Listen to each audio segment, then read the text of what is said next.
Hello guys, I hope you're doing well. My neuro psych. Let's get into it. Just keep in mind I have put a lot of this stuff together, and my test was a 7-hour test, and so you must keep in mind there may be different length tests, but if your test is 7 hours or around there, you may have the same test I did based on all of this stuff. So this could be what you could expect, possibly, potentially. So just as background information, you must know I had 3 total brain bleeds, 3 different total brain bleeds. So that's the severity and the extent of the amount of brain bleeds I had and sustained. And so that should give you a little bit of perspective. I would definitely say this test it would eventually be tough for any individual there is, even anyone without a brain injury. So you must keep that in mind. So there's 2 sides of the test. So initially, right off the bat, you meet with the neuropsychological person. That's the first person you meet, and they assess you based on your psychological state, neuropathically, in a way. I don't exactly know what that entails or what that means, but just know that's how the first hour looks. And then after that, it will be meeting with who they call the technician, who performs the test, but he doesn't calculate the test. It's the psychological individual, I believe, that is always the one that does the scoring of everything. So let's see.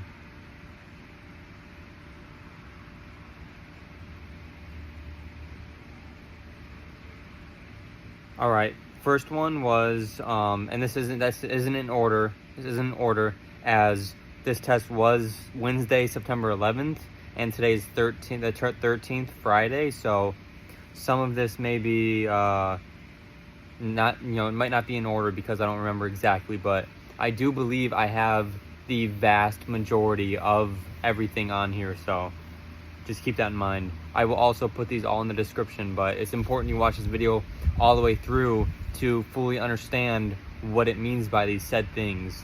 So one of them was seeing shapes and or like pictures of shapes, and you needed to remember how to draw them. So this is, I believe, one of the 2 different, could say, physical things. You do it with your hand, but it obviously involves your brain and your neural abilities cognitively. So obviously with your memory and whatnot. And so you would see those pictures, and then you would have to, he'd show you the picture for 10 seconds, and then he'd say, okay, write it down. So it'd be initially, like, instantly like that. And then also about between 5 and 10 minutes later, you would do the same thing after you had saw all of them. And then you just, you draw the ones you remember. So there was a reading portion. And so keep in mind, all of these tests start out easy, and they get to the point where it's essentially impossible. And this is why I say individuals without brain damage or brain injuries would struggle with this eventually at some point. So we got reading, and then we have the math portion. You have, and I'm just remembering this now, you have 2 different parts of the math. You have I'm probably write this down just so I don't forget, but you have, in a sense, like math equations. So an example would be, you'd be starting off with one like, oh, Perry has 12 apples and he sells 3. How many does he have? And that would obviously be 9. And then it starts to get more difficult, and you don't have a paper in front of you, so this all has to be mental math. Keep that in mind. And then after the fact, you have the written paper, which again starts off easy with 1 + 1, and then 5 - 3 or 5 - 2, and then it gets all the way up to insane fractions. And like example would be like what's the cosine or sine of 81? I don't know if you guys are even familiar with that, but I mean, I know I sure am not, when it comes to being able to solve it, but even being able to know what it means.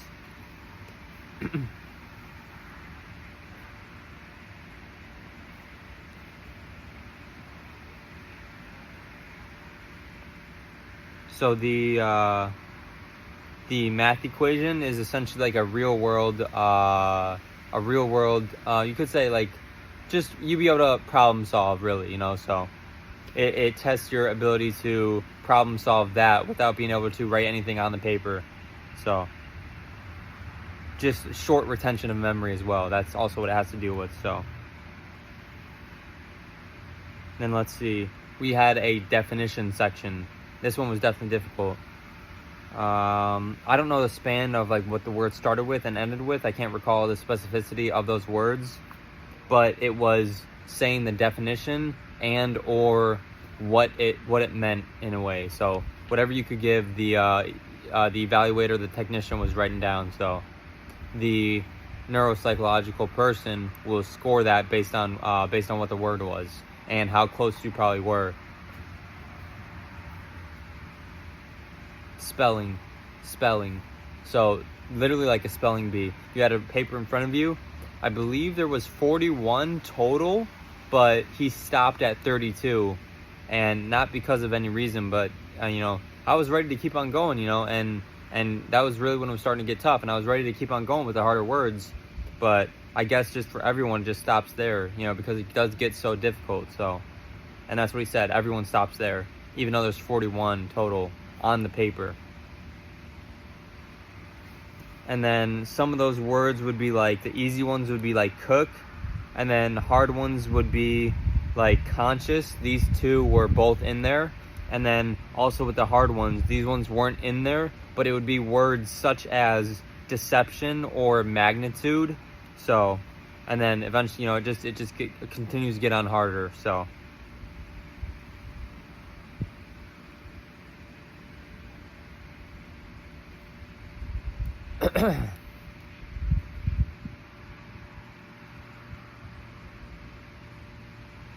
so the give me a second.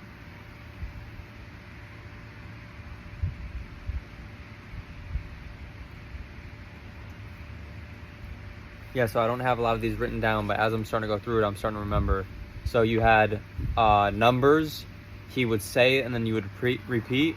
So, for example, there was two different types. There was two different sections and portions. So the first one would be like 1, 3, and then you say 1, 3, and then eventually, once you were done with that section, you would go on to reading the backwards one, where he would say 1, 3, but you'd have to say it backwards. So you'd say 3, 1. So it started off with two, and then got to probably about like 6 to 8. So that one was definitely difficult, to say the least. So just bear with me. I may have pauses in this, and I'm still trying to figure out my editing system. So, and then also with numbers too is in order, so from lowest to highest. So if he said 4, 3, 7, you would do 3, 4, 7. So building up, so the lowest number first to the highest number. And there would also be ones such as 4, 2, 2, 8. So you would say 2, 2, 4, 8. So that one, not that tough. So, but definitely the backwards ones were, you had to take a second to really assess and process it.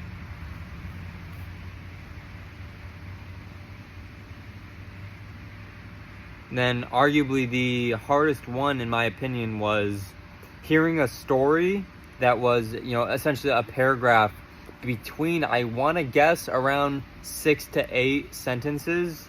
And that one, you had to repeat verbatim as much as you could. And obviously, any normal individual could not do this, to the extreme of saying the full story, because we're not perfect. So, but keep that in mind. So, and many times he would say, I would have a reaction, and he would say, like, you could be doing well and you won't even really know. He didn't say that specifically, but that's kind of essentially what he said is, you know, you could be getting to a point where you can no longer go anymore, or, you know, you can only say so much, but everyone's going to be like that.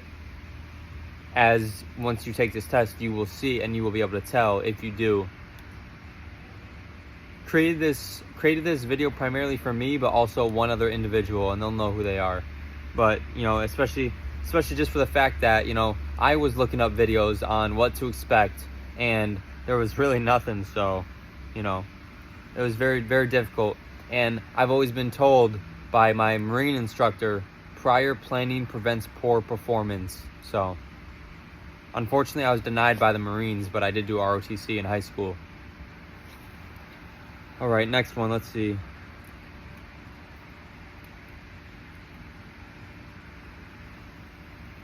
I believe I've said this one already. I'll have to go back and probably edit it out or whatever it may be, but this one is a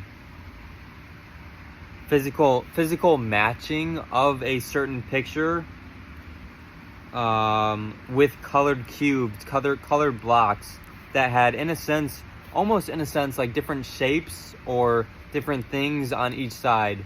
And there'd be two colors. There'd be a white side and there'd be a red side. And so, you know, the white would be like my shirt, but the white that I'm going to show in the picture eventually, after I'm done with this section, as you'll see, will show you kind of like what I'm saying. But anyways, there was a total of 9 cubes. You started with 2 cubes and you went all the way to 9, and each side had a different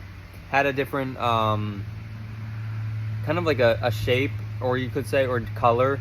Like one side had a triangle, the other side had a full red side, the other side had a full white side. So hopefully this picture will be able to show you. So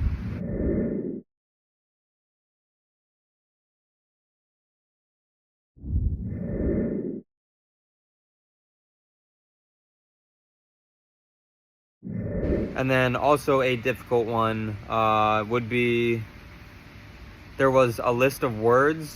So there would be one list and then a second list.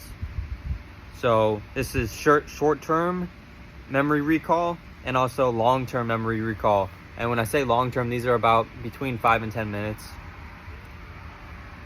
So he would go over the first listing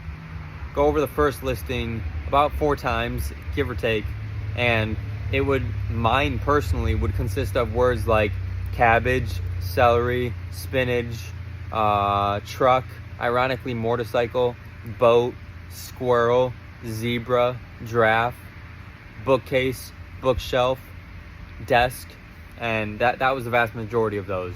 There were definitely a few more. I believe cow was also on there too, but I'm not sure.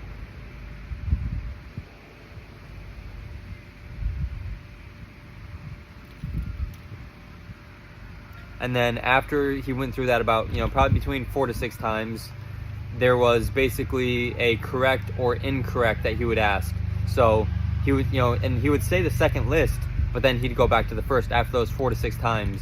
So then he would say a second list, in a sense, to get your brain to go kind of haywire and to focus on the second list as if you were going to repeat it. But he only asked the second list once, and then he went back to the first list and asked what you could recall from it. And then after that one was done, he would have in a sense, another test that would say was elephant or cabinet on the first listing, and he would say cabinet. And then he would say was squirrel or chipmunk on the first listing, he would say squirrel. So hopefully you guys can see what I mean by that. Lots of memory recall. But I also do believe, based on your conversation with the neuropsychological individual, that may skew or change your testing a little bit based on what you do say. So keep that in mind. Like me personally, I said the only thing I truly believe I struggled with was memory. So I truly believe because of that, there was a lot more memory involved in my test but I have no way to truly know this.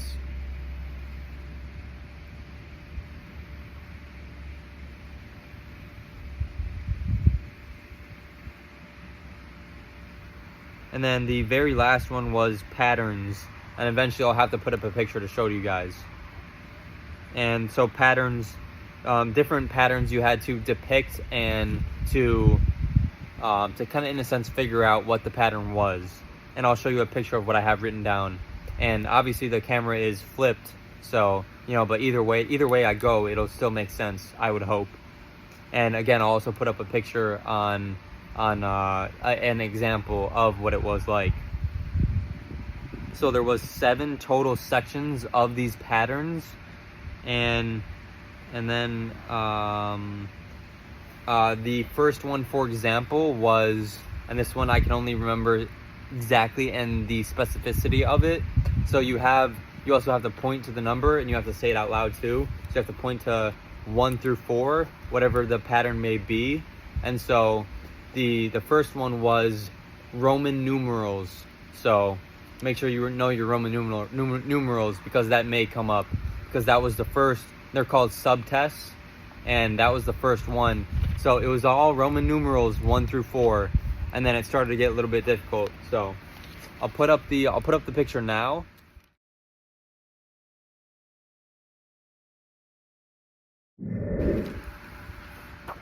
And then I'll show this right here. So the pattern, based on what it is, could be 1, 2, 3, 4, or 1, 2, 3, 4. So, you know, if you said, oh, that's 3, and he said, and this is the only one he gave feedback for, keep that in mind. So this is the only one he tells you whether you're right or wrong. So if you said this is 3 and he said incorrect, it is surely 4, and vice versa. So, and then I'll show you guys another one I'll write down right now.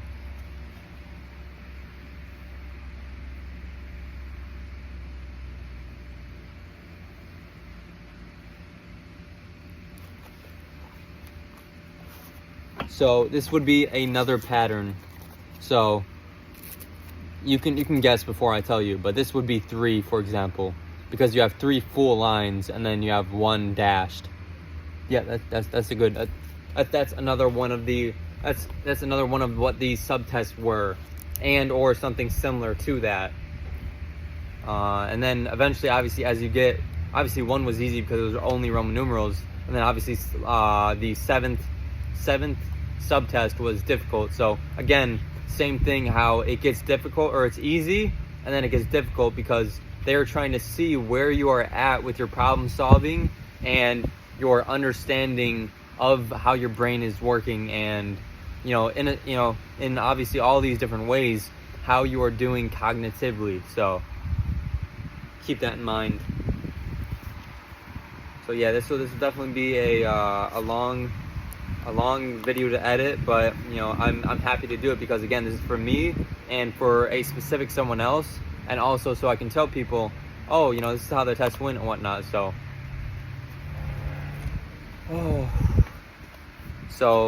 I don't know how true this is with other locations, and I believe I said this at the beginning of the video, but I won't know my results until next week, so 6 days. So today's the September 13th. I took it on the 11th, and I won't know the results until the 17th on Tuesday of this next upcoming week. So, oh man, it was a lot. It was surely a lot. Yeah, but also what I believe may have possibly helped me was some of these like brain apps that, you know, you can just test your brain on some of this stuff. I would definitely say that was for me a potentially possible way to prepare for it. So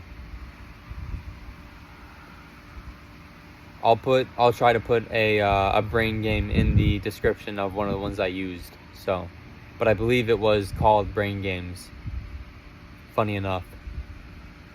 So yeah, I mean, again, keep in mind and remember, this test and evaluation would be difficult for anyone at some point to some degree. So, and they would get some wrong. No one could ace this. Nobody on this entire earth, in this entire world, could ace this evaluation. But again, it's just to see where you are at and how you have healed from this, whether that be a TBI, traumatic brain injury, or a certain brain injury you sustained at birth, or like a stroke or something like that, so, or so many concussions and whatnot. So, but just keep it in mind, this is definitely difficult, but you can do it. I noticed with me, and what really made me feel good and feel better is if I got through like 3/4 of whatever said test it was, I truly felt I was doing pretty well. But obviously, we'll see based on how the results go. And I hope and I pray I'm not rudely mistaken, but I truly do not believe I failed that test. I don't believe that, because I truly believe that there's nothing more that has been, you could say permanent when it comes to these cognitive abilities and whatnot. So, but yeah, as tough this was, as much work as this was, I did enjoy putting it together, and especially I can bring this insight on some of you who may find it valuable. So appreciate you guys so much. And I also have on Wednesday, I have the day after I get the results, I have my 6-week post-operation visit from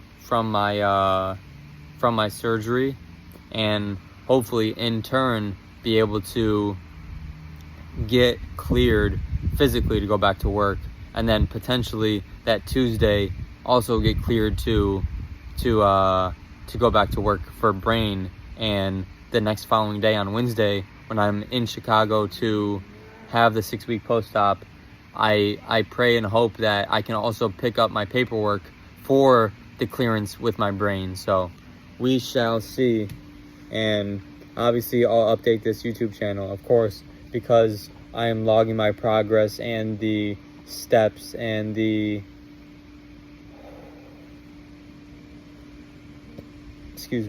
time it takes, and different afflictions and different trials and tribulations. So we're close. I truly believe that. I pray that this is the start of the end.